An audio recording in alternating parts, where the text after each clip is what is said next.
안녕하십니까.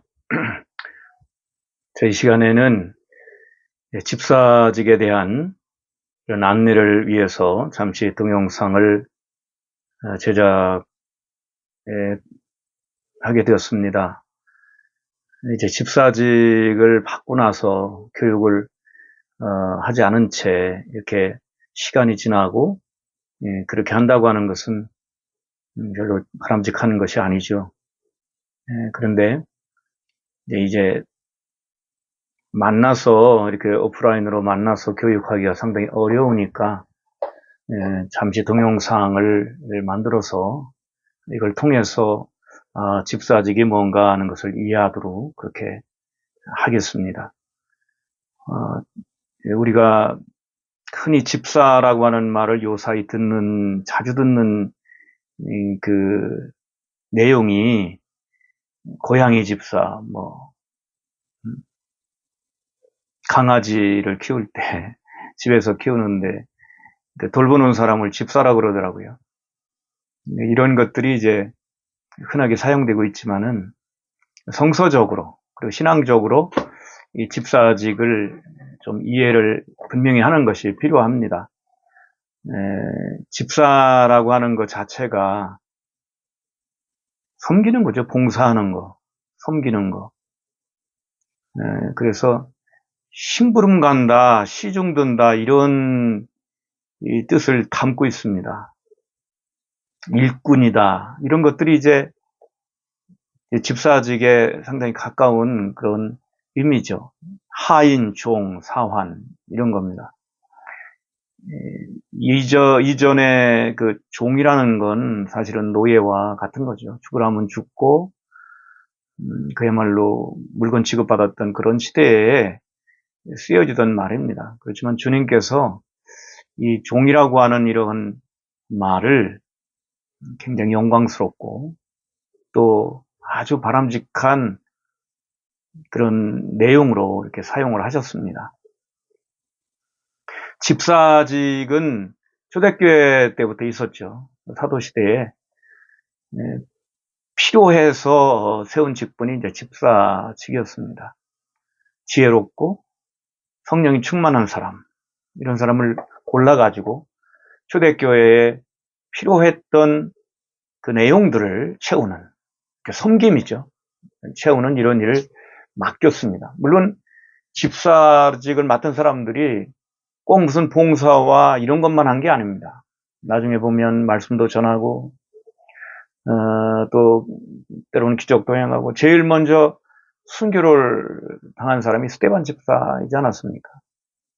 그러니까 그 집사직이라고 하는 것이 이렇게 제한되는 것만은 아니다. 이렇게 볼 수 있습니다. 교회에 물론 집사직이라고 하는 건 제한되어 있는 의미이지만은 모든 직분 속에는 집사직의 내용이 다 들어있는 겁니다. 권사님이나 장로님이나 목사님이나 교사나 이런 모든 교회 직분 안에는 다 집사의 직분이 이제 담겨 있는 겁니다. 예수님도 나는 섬김을 받으러 오지 않고 섬기러 왔다. 이렇게 말씀하지 않았습니까? 주님이 그리스도의 사역을 하실 때도 집사의 그 섬김의 정신을 그 안에 담고 있는 것입니다. 그래서 섬기는 사람이다. 집사는 뭐 하는 사람이냐? 섬기는 사람이다. 어디서? 가정에서, 사회에서. 가정에서는 하나님 앞에 제사장 역할도 하고, 가정의 화목을 위해서 기도하고, 가족의 필요를 돕는 사람. 사회에서는 그리스도인으로서 일터에서 일을 잘하고, 화목과 평화를 위해서 일하는, 실천하는 이런 사람으로 우리가 생각할 수도 있습니다. 교회에서 또한 집사직이라고 하는 것이 있죠. 교회에 동참하고 하나의 직분을 가지고 교회에서 어떤 권한을 의무를 행사하기도 하고 그렇게 하는 것입니다. 그래서 여러 가지 이야기를 할 수도 있지만은 섬긴다고 할 때 이게 중요한 것입니다. 섬긴다고 하는 게 있어야 이 집사의 정신이 살아나는 것입니다. 그래서 집사는 첫째로 다른 사람의 말을 잘 듣는 사람이다. 이 섬긴다고 하는 것의 의미에 여러 가지 내용들이 들어있습니다. 그 첫 번째가 다른 사람의 말을 잘 듣는 사람입니다. 말을 잘 듣는다는 게 뭡니까? 다른 사람의 마음을 살피고 감정을 헤아리고 다른 사람의 그런 하고 싶은 이야기들을 또 잘 들어주고 그런 것이죠. 그래서 말을 많이 하는 사람은 집사직에서 상당히 그 위험 부담을 안고 있는 사람입니다. 어디 가든지 자기 혼자 다 얘기하고 그냥 뭐 만나면은 한 7, 80%를 자기 얘기만 하고 이런 사람은 섬김이라고 하는 이런 부분에 있어서 좀 생각을 해야 됩니다. 첫째로 잘 듣는 거다. 두 번째로 도와주는 겁니다. 백지장도 맞들면 낫다고 그러지 않습니까? 그러니까 아무것도 아닌 것 같아도 이렇게 짐을 지고 갈 때 이렇게 도와주면 또 무슨 일을 할 때 도와주면 그게 섬김이 되는 것입니다. 도와주는 사람. 그 다음에 다른 사람의 짐을 지는 것이 섬김입니다. 다른 사람의 짐을 진다는 것 가운데는 다른 사람이 죄를 포함한 죄의 짐도 포함이 되는 겁니다. 다른 사람이 어려움이 있을 때 그걸 위해서 함께 나누고 기도해주고 위로해주고 그리고 다른 사람이 죄를 범했을 때 정죄하고 그리고 비난하고 배척하고 이렇게 하기보다는 그 사람의 죄가 내 죄인 것처럼 그렇게 회개의 기도를 대신해주고 하나님 앞에 기도해주고 그 죄를 내가 짊어지는 이런 자세가 바로 섬김의 아주 귀중한 정신입니다. 예수님도 십자가라고 하는 게 이제 죄인들의 짐을 예수님이 지신 거거든요. 우리가 져야 되는 죄의 짐을 예수님이 십자가를 통해서 자신이 지신 것이거든요. 그게 섬김입니다. 가장 중요한 마지막에 섬김이라고 한다면 영광스러운 복음을 주는 겁니다. 도와주고 또 짐을 져주고 이건 다른 사람의 필요를 채워주는 일이잖아요. 그런 과정을 거쳐서 마지막에는 영광스러운 하나님의 말씀, 복음을 전해주는 겁니다. 이게 가장 영광스럽고 그리고 최종적인 섬김이죠. 근데 이걸 거꾸로 해가지고 다른 사람의 말도 안 들어주고 도와주지도 않고 말만 하고 그리고 어려운 것을 만났을 때 같이 아파해 준다든가 같이 기뻐해 준다든가 도와준다든가 또 기도해 준다든가 이런 거 없이 그냥 전도만 하려고 그러고 그런 과정을 다 생략한 채 다가갈 그 복음으로 다가가려고 하면 그 복음이 들어가지 않습니다. 예수님도 오셔서 섬기고 그리고 나누고 그리고 결국은 십자가를 지심으로써 우리에게 다가오셨거든요. 그러니까 우리가 그분의 말씀을 듣는 거고 그분의 은혜를 우리가 받아들이는 것입니다. 그래서 섬기는 사람이다. 이것을 언제나 잊지 않았으면 좋겠습니다. 그러면 어떻게 하면 집사직을 잘 수행할 수 있겠는가? 사실 우리가 하나님의 교회를 섬기고 또 그리스도의 증인으로 종으로 살아간다고 하는 건 자기 자신을 하나님 앞에 세우는 자기 자신이 바로 서는 그 일이 기본적으로 잘 되어 있어야 하는 것입니다. 그래야 교회관도 분명해야 되고 그래서 하나님 말씀으로 무장하고 있어야 되고 그런 것들이 우리에게 필요한 것이죠. 그래서 두 가지만 말씀드리고 싶습니다. 첫째로는 기도 생활을 스스로 할 줄 알아야 됩니다. 집사는. 이건 자기를 세우는 거고 하나님과의 관계를 끊임없이 생명적인 관계로 이어가고 생명력을 불어넣어주는 그런 삶이거든요. 그래서 쉬지 말고 기도해라 이런 말씀했는데 그는 기도 생활을 스스로 규칙적으로 할 수 있는 사람입니다. 해야 되는 사람이 되어야 됩니다. 기도 생활이 사라져버리면 뭐 호흡이 끊어진 사람 못지않게 무기력한 사람들이 많아요. 무기력한데 나 자신도 돌보지 못하면서 어떻게 다른 사람을 섬기고 돌보고 하겠습니까? 그래서 기도 생활을 해야 된다. 기도 생활이라고 하는 건 주님의 이름을 부르는 데서부터 시작하는 겁니다. 예수의 이름을 부르는 데서부터 시작하는 것입니다. 그분 앞에 서는 것. 그것이 말로 하는 것이든 침묵으로 하는 것이든 상관없습니다. 하루에 적어도 2번 기도의 시간, 장소를 정해놓고 규칙적으로 기도하는 게 필요합니다. 하나님과 대화하는 것이죠. 그 다음으로는 성경을 읽고 성서를 묵상하는 게 필요합니다.